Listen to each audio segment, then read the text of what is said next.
everyone, this is your instructor Joy. So this is the music that we're going to work in today.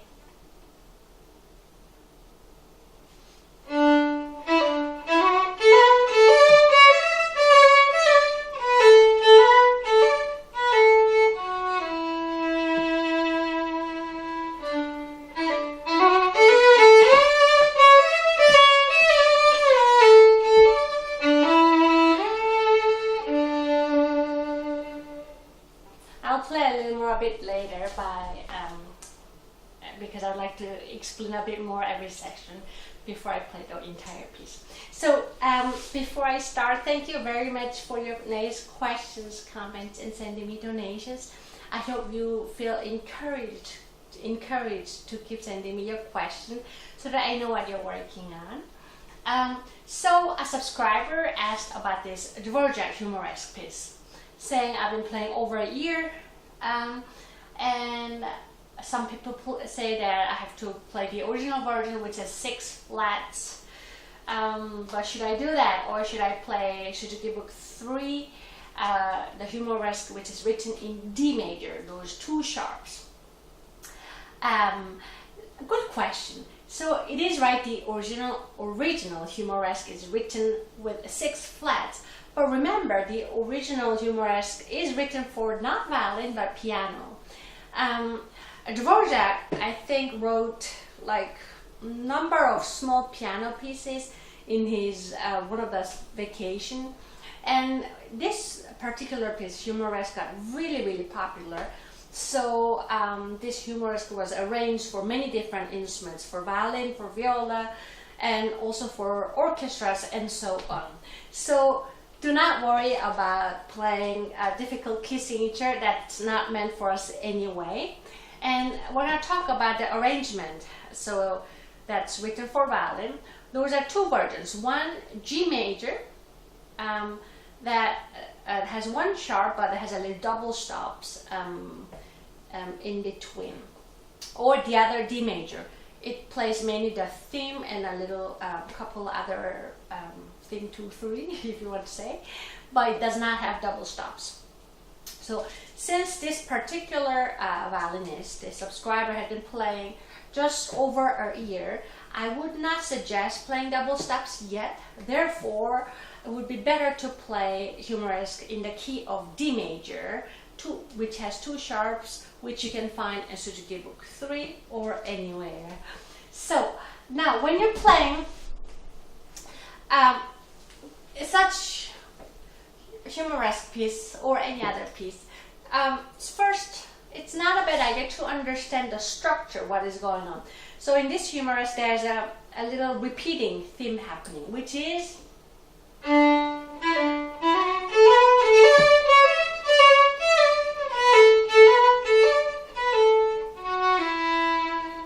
and then later it happens.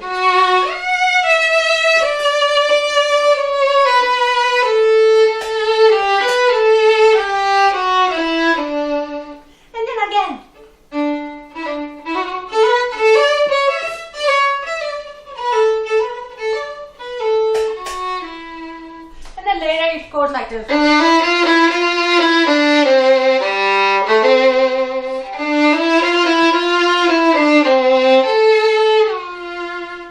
Then after that, it goes back to the theme.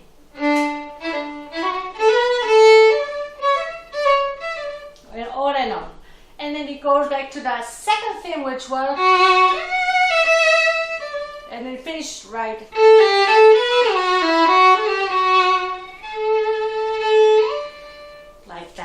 So, what am I trying to say? So, understand there's a specific same theme, which is this, coming in between over and over. So, this is what Humoresque is about. Humoresque is supposed to be a humor, a little fun, a little kind of, a little silly, if you like to say, means there, when you look at the music, there is a 16th note, 32nd rest and 32nd note, and then slur to the next 16th note. I'm like, what is this?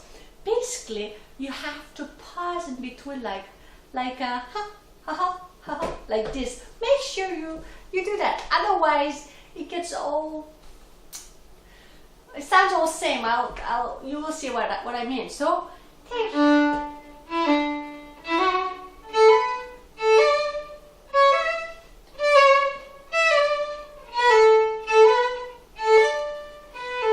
Then I bring here to the frog so I have enough board to go down. Yeah. So those pause, bum, dum, dum. It's as important. So practice that one. It's like as though your bow is going like this. So the bow stays on the string, but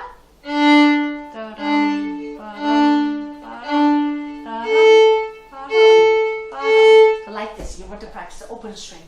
Then it says leggero, means very light. To create this mood again. So make sure your bow is not too not like that, but rather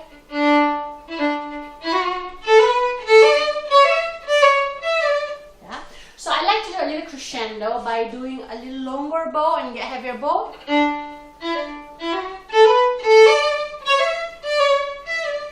Here it says in the Suzuki books it's stay in first position, but I went to the second position. That way I can vibrate this. Then come down. It's a personal preferences. I don't like to vibrate with pinky. Sometimes I don't have toes.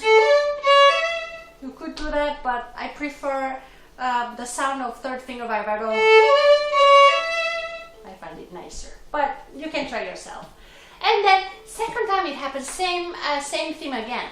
But second time, if you want, you can play same. But I find it more interesting if there's a little change, because people already heard once, and it's gonna happen over and over throughout the piece. So you want to make it a bit more interesting. But second time I play like this, I first change the bow because I'm at the tip. Then I go a couple of yeah, so that I do crescendo some earlier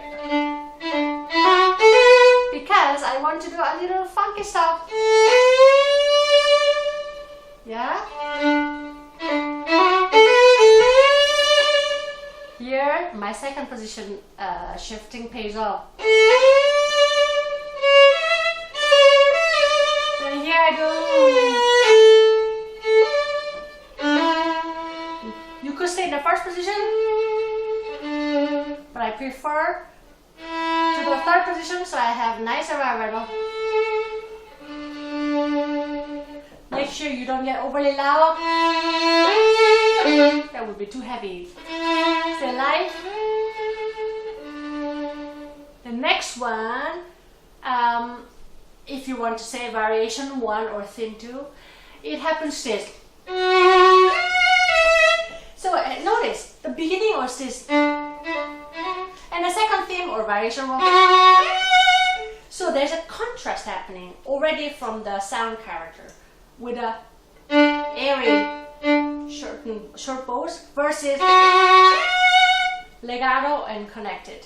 So you want to bring those differences even more extremes. That way the audience gets the idea it's not an accident. So you want to make sure those changes are really, really clear. So, sorry. And real legato.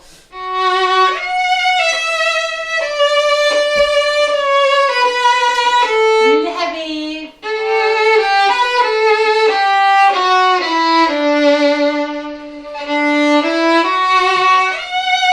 Wait, it's happening second time again, even the variation 1.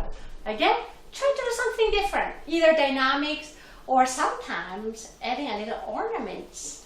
As long as it's within the context that you're not changing the composer's music completely, it's accepted. So I decide to do I'm doing a little more than it.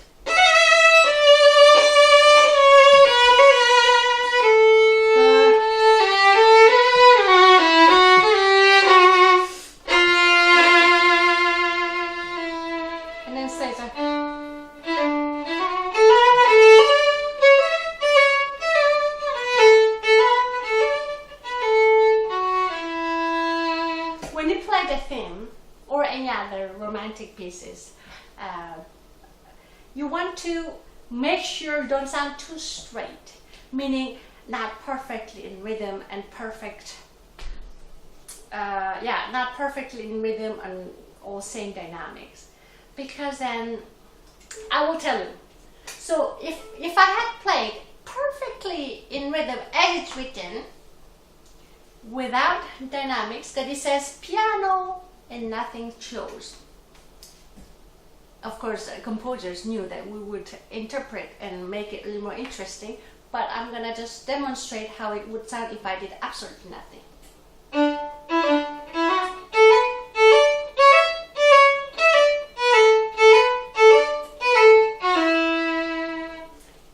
Yeah, do you hear? Yeah, it's like, I guess, a bunch of notes, but it has no character, no directions. It's just a bunch of notes. I understand playing accurately, it's also very, very important part of playing. But remember, our emotion, our ideas, these different colors and different ideas are the one that makes your playing special and beautiful. So those are very, very important. So it would be highly encouraged to spend enough time to think about your ideas and come up with different kind of sound, different kind of characters, and different kind of mood. So the way I do is not only I do a little crescendo, but I also play with a rhythm. I rushed a little. I rushed a little on purpose. That way, because people already heard, and the people already heard it, you know. So by giving a little unexpectedly earlier, I get people's attention, or people, oh, interesting. Hopefully. Did I stay a little longer because I rushed it? The orchestra is still there, so I don't have to rush again. If you rush without pulling down, that would be just simple rush. So make sure if you're playing with a rhythm, you have to be very good pushing and pulling in a just right way, so you're staying within the within the context, but making it just interesting.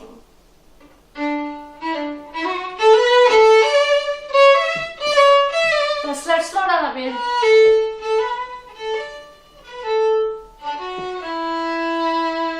And then, like you heard before, second time I'm gonna do a little gypsy.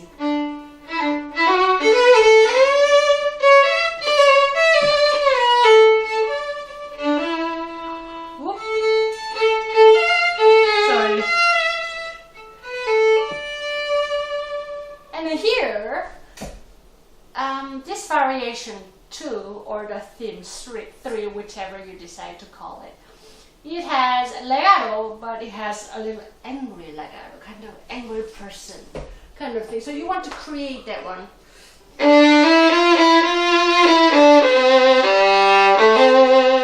By flattening your bow here and a little heavy and square kind of bow. So this kind of sound.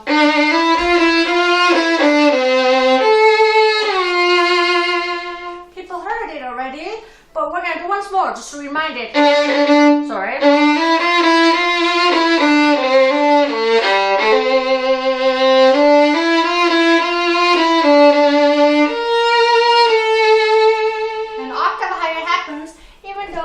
This book suggests it's forte, but I'm gonna play piano because I'm doing same melody that's already played forte twice, very heavy, like angry person kind of character. So I don't have to keep doing, but people get the idea.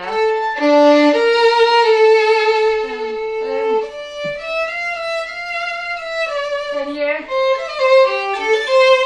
then I get louder, tiny louder.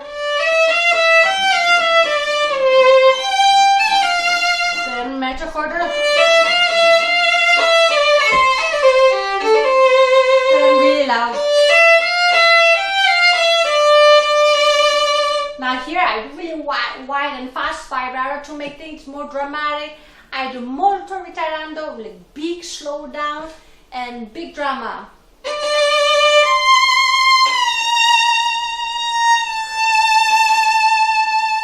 It's like angry person suddenly exploded, something like that. Then back with the humor.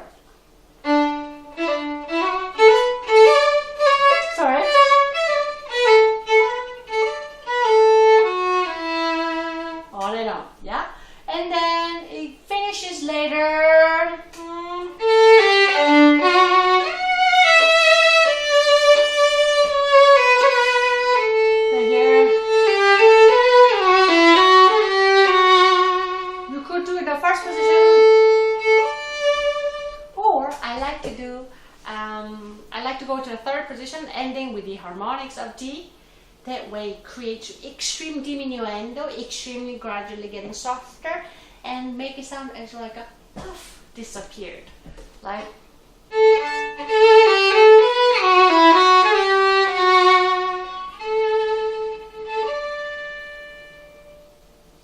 that. Yeah.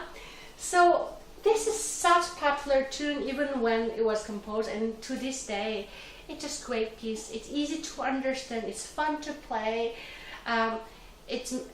So it would be a great idea for you to learn this piece. But remember, even though you see bunch of notes, it always has to sound fun. Remember, it's called humoresque. So make sure you spend enough time studying your bow, creating different kind of characters. Just like imagine yourself, you're a director of a play, or you're telling a story. You know, you want to have an angry man and happy girl, or little twitting little bird, and whatever, you know, having a nice conversation, or get along, not get along, whatever story you want to decide to tell through this music. As long as there are many different kind of changes, that's always very exciting and fun. So thank you for watching. I hope to see you again, and please remember to subscribe and share my videos. Hope to see you again.